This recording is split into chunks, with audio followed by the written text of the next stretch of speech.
Here's how it was in the first place. People were wild and savage, eating each other non-stop, because catching a sodding animal is not that easy, and it has teeth and jaws and everything. You never know how it turns out.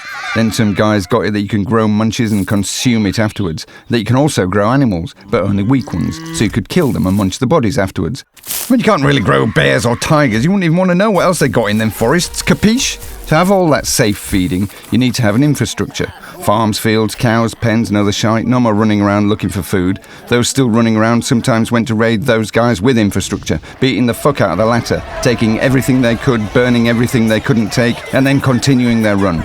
And then there were these sly fucks running around who got the notion that you can capture those who don't run anymore, and this is the way to doing nothing except fucking around and enjoying freebies from the captured guys. The idea is to leave just a bit of food for the captives so they won't die starving. They won't run anyway. They've got cows. How do you expect them to run away with those cows? But you need to play safe against these other guys running around, so they made their new slaves build an ice wall, stocking up on weapons, getting ready to rumble, but soon strong and malicious bastards came over to conquer them, only to be in turn conquered by even stronger and more malicious badasses. In the end, the power was seized by some real militant morons as a result of crude natural selection. Isn't this lovely? To stop people bitching about them, they thought of an excuse telling everyone that they were appointed by God. So clever a thought that was that they eventually believed in it themselves.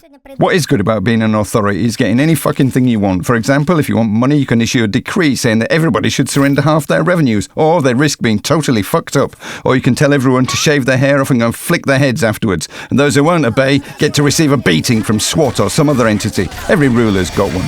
There's this thing that people are totally fucked up, you know? If there's a leader, the others are way too inferior compared to this leader. The wider the gap, the more it counts. And at some moment, every ruler understands that he's a god of some sort, because others seem to him to be crap, not even worth mentioning.